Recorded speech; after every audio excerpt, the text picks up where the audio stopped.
네, 안녕하세요. 저는 포항공과대학교 혁신의료 솔루션 연구실에서 박사과정 중인 이승현입니다. 이번 세션에서는 사람의 개입이 필요 없는 자율치료 문제를 이제 강화학습으로 어떻게 풀고 있는지, 특히 인공췌장의 도메인에서 개발 경험을 발표하려고 합니다. 간단한 제 소개고요. 현재 포항공과대학교에서 생체역학 모델링이나 치료형 어려인공지능 연구를 하고 있으며, 연구 주제가 아무래도 메디컬이다 보니까 리얼월드 RL이나 세이프 RL, 그리고 익스플레이너블 RL에 주로 관심을 갖고 있습니다. 먼저 문제 정의를 위한 프로젝트 배경 설명을 하겠습니다. 사람이 밥을 먹으면 밥이 소화되어서 피 속으로 들어가고, 그리고 혈중 포도당 농도, 즉 이제 혈당이 상승하게 됩니다. 이때 그 사람의 췌장은 혈당 강화 호르몬인 인슐린을 분비하는데요. 이 인슐린은 피 속의 포도당을 세포로 옮겨서 에너지원으로 쓰이게끔 하는 운반자 역할을 하며, 이 결과 혈당이 다시 낮아지게 됩니다. 조금 더 구체적으로 보면 췌장은 혈당 조절을 위해 두 가지 호르몬을 분비합니다. 혈당 강화 역할을 하는 호르몬인 인슐린과 혈당 상승 역할을 하는 호르몬인 글루카곤입니다. 따라서 사람이 밥을 먹고 혈당이 올라가면 췌장 베타세포가 인슐린을 분비하고, 다시 혈당이 낮아지게 되면 인슐린 분비가 감소합니다. 또한 혈당이 너무 떨어지면 이번에는 췌장이 글루카곤을 분비하고, 혈당이 다시 높아지게 되면 글루카곤 분비가 감소합니다. 이러한 자동화된 클로즈 루프로서 건강한 사람의 혈당은 항상 정상 범위로 유지되고 있습니다.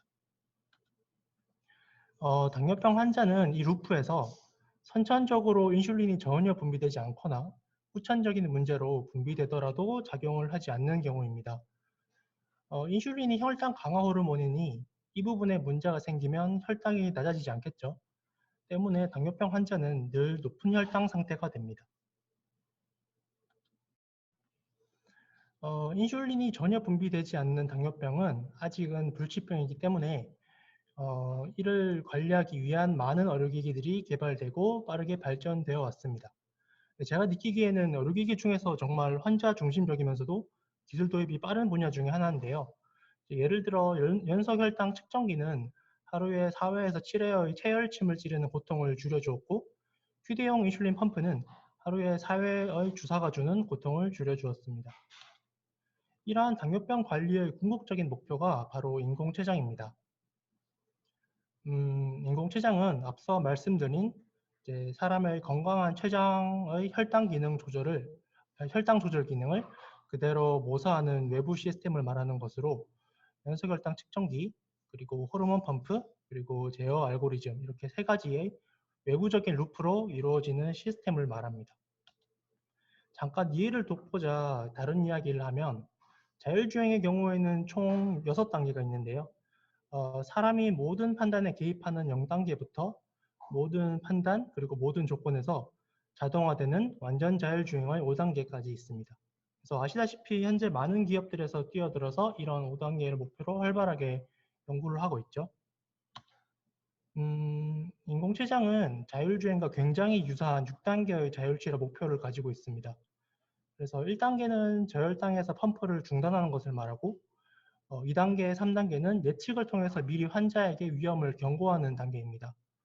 현재는 4단계 인공췌장이 불과 1년에서 2년 사이에 상용화되었는데요. 4단계 같은 경우에는 공복 조건에 한해서만 인슐린 펌프를 실시간으로 자동 조절해줍니다. 대신에 식사 조건에서는 사람이 개입해야 되고요. 5단계의 경우에는 식사를 포함한 모든 조건에서 자동화되는 것을 말하며, 여기서부터 사람의 개입이 사라져 자율치료라고 할 수 있습니다. 그리고 6단계에서는 혈당 상승 호르몬인 글루카곤의 주입까지 더해져서 좀 더 적극적인 자율치료를 하는 것을 말합니다.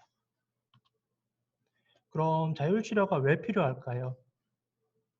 당뇨병 환자는 1에서 2개월에 한 번 그 병원을 내원하는데요. 다시 말해 그 시간을 제외한 모든 나머지 시간은 환자 스스로 자가 혈당 관리를 해야 되는 것입니다. 왼쪽 그래프는 당뇨병 환자가 어떻게 혈당 관리를 하는지를 알려주는 통계인데요.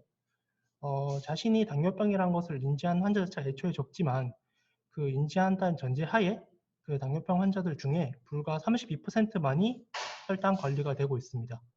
그만큼 자가 관리의 난이도가 굉장히 높은 현실이며 식단 조절에 취약한 학생이나 예를 들면 먹고 싶은 거를 마음껏 먹는다든지 혹은 계산에 익숙하지 않은 장년층의 경우에는 특히나 관리가 어려운 상황입니다. 특히 어려운 건 인슐린 효과가 늦게 나타나기 때문에 인슐린 주입을 밥 먹기 전에 직접 해야 하기 때문인데요. 당뇨병 환자는 밥 먹기 전에 섭취 예정인 탄수화물을 미리 계산한 뒤 필요하다고 예상되는 인슐린 용량을 직접 주입합니다.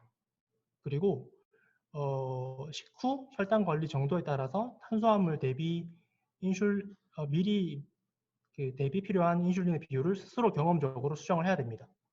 아래는 당뇨병 환자가 그 자가 혈당 관리 일지인데요. 보시면은 무슨 음식을 먹었는지 그리고 무슨 그 음식에 얼만큼의 탄수화물이 들어있는지 그리고 하나하나 다 계산을 한 뒤 인슐린 주입량을 직접 계산해야 되고 이거를 식전에 해야 됩니다. 때문에 늘 식단이 제한되고 그리고 인슐린 주입 후에는 정해진 양을 먹어야 하는 어려움이 있고요. 문제는 이 과정을 한 번만 하는 게 아니라 하루 3번 밥을 먹을 때마다 하고 그리고 평생 반복해야 되므로 삶의 질 자체가 굉장히 떨어집니다. 그럼 왜 자율치료 문제에 강화학습을 쓰면 좋을까요? 이 두 사진은 당뇨병 환자 커뮤니티에 올라오는 밈인데요. 혈당이 변하는 이유가 얼마나 많은지 말하고 있죠.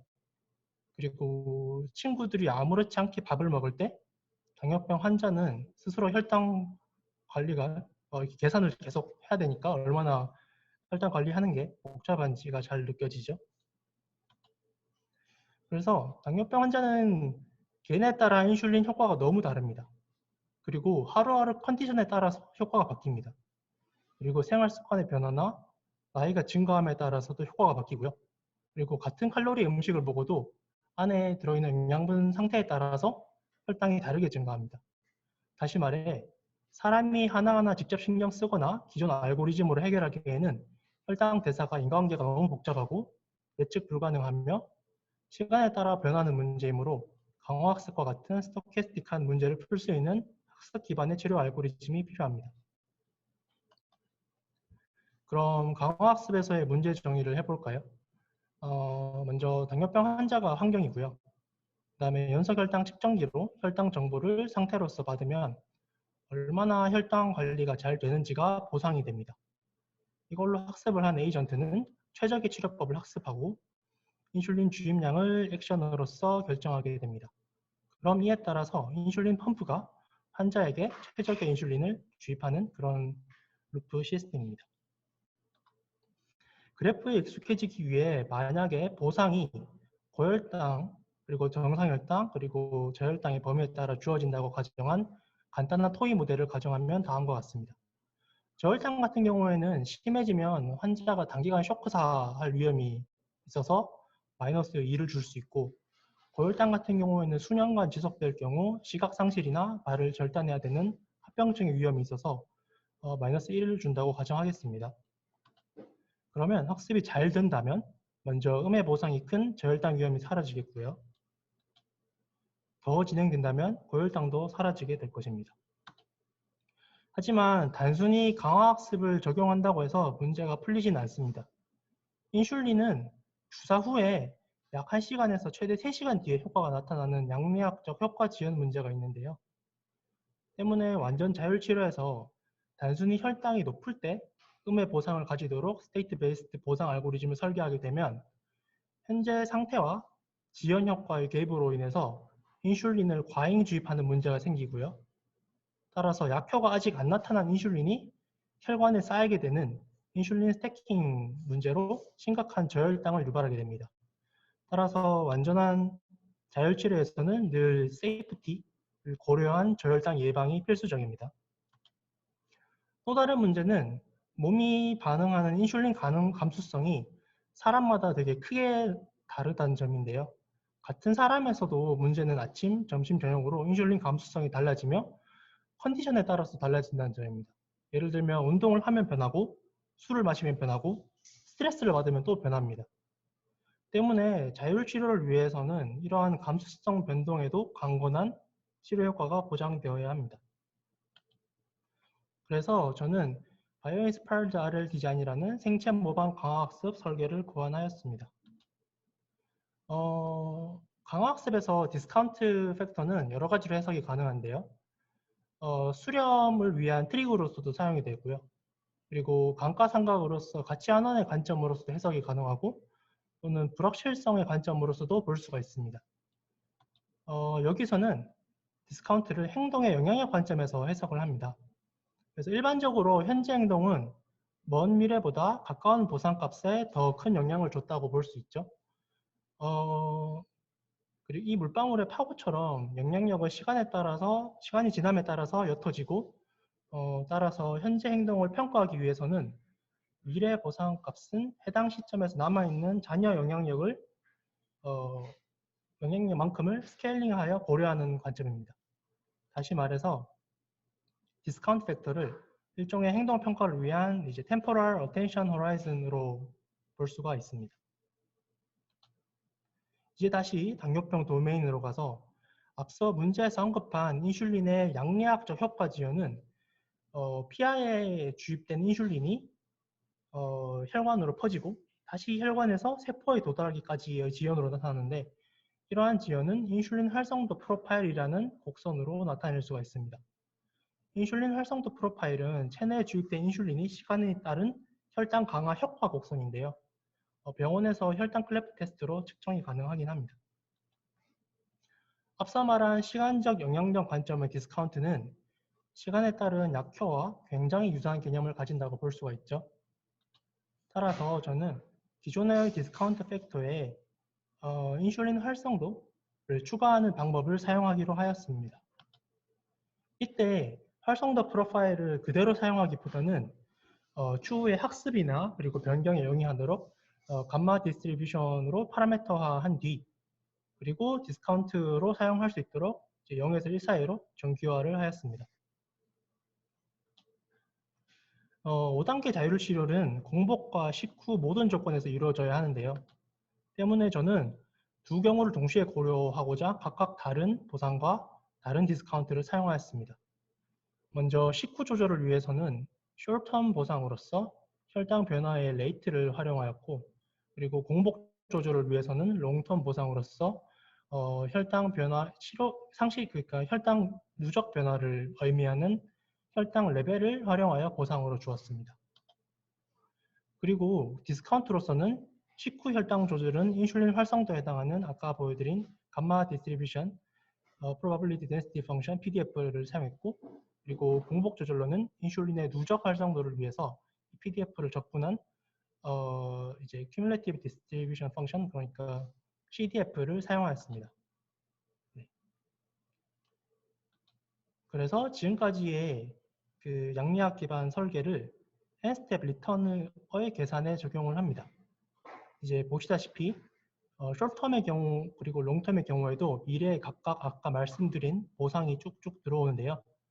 이제 그러면 기존의 단조 모노토닉 디스카운트와 그리고 인슐린 활성도 프로파일로스의 디스카운트를 그 각각 미래의 리월드에다가 곱해 주어서 이제 스케일링을 해줍니다. 그리고 마찬가지로 숏텀과 롱텀 경우에도 미래의 보상을 디스카운트를 적용을 해서 스케일링을 해주고요. 그런 다음 이 두 개의 롱텀과 숏텀 리턴을 알파를 사용해서 크기 및 중요도를 조절 가능한 토탈 리턴을 구할 수가 있으며 이 토탈 리턴으로 PPO나 SAC와 같은 일반적인 R 알고리즘에 적용을 해서 학습을 할 수가 있습니다. 저 같은 경우에는 처음에는 PPO를 적용을 했고요. 그 이후로 SAC를 적용했을 때도 뭐 학습 효율은 더 올라갔으나 성능은 비슷한 걸 확인할 수 있었습니다. 그리고 지금부터 보여드릴 결과는 PPO를 사용한 디스크리트 액션을 적용한 결과이고요. 그러면 실험 결과를 한번 볼까요? 먼저 환경 설정부터 해야겠죠. 인공췌장 연구를 위해서 미국 식약청, 그러니까 미국 FDA가 동물 실험 대체를 해도 된다고 승인한 가상의 당뇨병 환자 시뮬레이터가 있습니다. 그래서 안에 뭐 소아, 청소년, 성인에 되게 다양한 군이 있는데 현재 이제 사람한테 적용이 되고 그리고 상용화된 모든 인공췌장도 이 시뮬레이터를 통해서 검증한 후에 동물 실험 없이 바로 임상에 적용한 결과이고요. 저희는 그래서 이 가상의 시뮬레이터를 이제 오픈AI 짐으로 옮겨서 이제 RL 에이전트의 환경으로서 사용하였습니다. 그래서 실험 결과 영상을 보시면 센서 노이즈가 포함된 혈당 값이 네트워크 입력으로 들어가고요. 두 번째가 식사 섭취 정보지만 에이전트에는 알려주지 않습니다. 그리고 세 번째가 이제 RL 에이전트에 의한 자동 치료로 결정된 인슐린 치료 주입 속도라고 보시면 되고요. 그래서 보시면 계속 공복 상태거든요. 공복 상태에서는 잘 유지를 하다가 이렇게 밥을 먹으면 자동으로 인슐린 용량을 늘려주죠. 그리고 점심을 먹으면 그만큼 더 늘려주고, 그리고 저녁을 먹으면 다시 또 그만큼 더 인슐린을 늘렸다가 다시 떨어지는 것을 볼 수 있습니다. 즉 이렇게 센서 노이즈가 큼에도 불구하고 이런 큰 스토캐스틱한 환경에서도, 그리고 랜덤하게 식사가 들어오는 이런 상황에서도 RL 에이전트가 사람의 개입 없이도 이러한 자율 치료 학습을 잘 하는 것을 확인할 수가 있었습니다. 네, 조금 더 가서 구체적인 목표 관점에서 결과가 어떤지를 살펴보겠는데요. 왼쪽 그래프는 성인 10명, 그러니까 가상 성인 10명에 대한 공복 제어 후 그리고 단일 식사 시나리오 결과인데요. 이렇게 먼저 9시간의 공복 후 그다음에 랜덤한 식사를 주고 다시 9시간 동안 혈당 조절을 해보는 시나리오입니다. 그래서 첫 번째 그래프가 혈당 그래프고 두 번째 그래프가 인슐린 치료 그래프인데, 보시면 시작 직후에 시작 혈당보다 살짝 낮은 타겟에도 조금 시간이 지나면 잘 도달하는 것을 보실 수가 있고, 한번 타겟에 도달한 이후에는 공복 기간 제어가 잘 되는 것을 볼 수가 있습니다. 또한 식후 페이지로 넘어가면 식사량 입력이 없었음에도 자동으로 혈당이 다시 줄어드는 것을 보실 수가 있는데요. 만약에 이때 인슐린 주입이 안 될 경우에는 혈당은 끊임없이 올라가는 그래프를 보여주고요. 근데 중요한 점이 여기서 식후 저혈당, 그러니까 그래프가 밑으로 빠졌다가 올라가는 그런 저혈당이 없는 것이 되게 중요한데, 이는 보시면 16시 30분 정도의 혈당이 정상화되는 시점인데, 그 이전인 약 15시 시점부터 미리 RL 에이전트가 인슐린 효과 지원을 고려해서 인슐린을 최저로 낮추기 때문이라는 것도 이제 확인할 수가 있었습니다. 다음은 이제 개인화 정도를 확인해 보기 위해서 하루 3끼의 식사와 그리고 새벽에 혈당이 상승하는 현상인 새벽 현상도 추가한 실생활 시나리오에 적용을 해보았습니다. 여기서는 인슐린 감수성을 개인의 컨디션에 따라서 서로 다르게 15% 그리고 플러스 마이너스 30%로 총 5가지로 늘렸고, 그리고 각각의 5가지 경우에 대해서 이제 에이전트 학습을 진행해 보았습니다. 그래서 먼저 정상 감수성일 때는 회색 그래프인데 위아래가 같은 그래프고요. 먼저 앞서 확인한 바와 같이 저혈당 없이 하루 3끼에 대해서도 혈당 조절이 나름 잘 되는 것을 보실 수가 있습니다. 감수성이 높아진 경우 초록색 그래프를 정상 감수성인 회색과 비교해 보면 지금 회색이 안 보일 정도로 거의 동일한 치료 효과를 내는 것을 보실 수가 있고요. 그리고 감수성이 낮아진 경우인 노란색 그래프 역시 마찬가지로 정상 감수성일 때와 회색일 때와 거의 유사한 치료 효과를 보여주는 것을 확인할 수가 있습니다. 즉, 세 가지 경우가 각각 감수성과 그리고 시작 포인트가 다름에도 불구하고 결과적으로 동일하게 셋 다 89.5%의 하루 정상 혈당 범위를 유지하는 치료 효과를 나타내는 것으로서 강학습을 사용한 개인화된 치료의 가능성을 확인할 수가 있었습니다. 참고로 건강한 사람의 건강한 췌장이 이 정상 혈당 유지 비율이 약 90에서 95%인 걸 감안하면 당뇨병 환자임에도 불구하고 거의 일반인과 같은 생활이 가능하다고 간주할 수가 있습니다. 그렇다면 자율치료의 판단을 어떻게 믿을 수가 있을까요?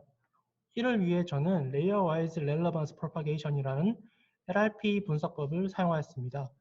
LRP는 설명 가능한 AI 기법 중에 하나로 네트워크의 출력 결과를 거꾸로 입력으로 보내 결과와 입력의 연관성을 보여주는 건데요. 예를 들어 이 사진에서 결과가 남성일 경우 빨간색, 그러니까 수염 부분이 가장 높은 연관성을 보여주고, 반면에 결과가 피메일 여성일 경우에는 이제 헤어라인 쪽이 가장 높은 연관성을 보여줌으로써 이런 식으로 AI의 판단을 설명하는 접근 방법입니다. 제 경우에는 이제 네트워크 인풋 상태가 스테이트가 센서 측정 혈당, 그리고 센서 혈당 변화율, 그리고 추정 체내 인슐린 세 가지인데요. 오른쪽처럼 구간을 1, 2, 3, 4, 5 총 5가지로 나누어서 이 각 구간에서의 인슐린 치료 그 결정과 그리고 이 스테이트 세 가지의 연관성을 보았습니다. 1번과 2번 구간이 공복기로서 AI가 주로 그 혈당과 변화율 그 자체의 연관성을 가장 많이 가지고 주로 본다는 걸 알 수 있고, 그리고 가끔씩 스파이크가 뛰는데 이럴 때는 체내 인슐린 양을 확인해 가면서 이게 어느 정도 레벨 이하로 떨어진다고 생각을 하면 이렇게 그 체내 인슐린 양에 관심을 올리면서 스파이크성으로 일정한 체내 인슐린 양을 유지해 주는 것을 보실 수가 있고요. 그리고 보시다시피 식사 직후인 3번 그룹의 구간에서는 당연히 혈당 상승에 주목을 하는 것을 보실 수가 있습니다. 그리고 재밌는 부분이 이렇게 4번과 5번 구간인데요. 4번과 5번 구간은 아직 혈당만 보면은 되게 높은 구간인데도 불구하고 인슐린 용량을 보시면 확 낮추는 것을 볼 수 있습니다. 근데 이때 체내 인슐린과의 연관성이 보시면 가장 높으신 것을 볼 수 있고, 즉 이제 AI 에이전트가 체내 인슐린이 너무 많다고 판단했기 때문인 것을 확인할 수가 있습니다. 즉 AI가 인슐린 효과 지원을 충분히 고려하고 있다는 것을 이러한 LRP 분석으로서 확인할 수가 있었습니다. 그럼 이제 진짜 리얼월드에 적용을 해봐야겠죠. 가상 설치류를 사용한 연구는 현재 많이 이루어지고 있는데요. 예를 들면 미시간 대학교에서는 심혈관 질환을 시스템 생물학적 관점에서 분석하고 이제 그 기전을 확인하기 위해서 이러한 Virtual Physiological Lab 프로젝트를 하고 있으며, 마찬가지로 구글 딥마인드에서는 이제 2020년 ICLR 논문인데 운동지능 측면에서 이제 강화학습과 운동신경과학의 연관성을 설명하고 그 다음에 해석하기 위해서 이러한 Virtual Rat 운동 모델을 만들어서 적용해보고 분석한 적이 있습니다. 물론 저희 같은 경우에도 이미 FDA에서 동물 실험을 대체를 승인한 가상 시뮬레이터가 있고, 그건 사람 대상 시뮬레이터기도 하지만 그래도 이제 RL 에이전트를 사람한테 적용하는 데 있어서 안전성이 정말 중요하기 때문에 저희는 동물 실험으로서 먼저 안전성을 검증하고자 하고요. 그래서 현재 실제 쥐에서 이제 데이터를 획득해 가상 설치류 대사 모델을 개발하고 있습니다. 그래서 보시면 지금 물어뜯고 있긴 한데 이제 혈당 센서가 등에 부착되어 있고요. 마찬가지로 이제 인슐린 주입 포트가 이렇게 등에 부착되어서 이제 인슐린을 주입하고 혈당을 측정하면서 데이터를 획득합니다. 그래서 이렇게 획득한 데이터로서 Virtual Metabolic Rat을 만들 수가 있고요. 그렇게 만들어진 가상 설치류 모델을 통해서 이제 마찬가지로 오픈AI GM에 집어넣어서 RL 인바이러먼트로 이제 사용하는 프로젝트를 현재 진행하고 있습니다.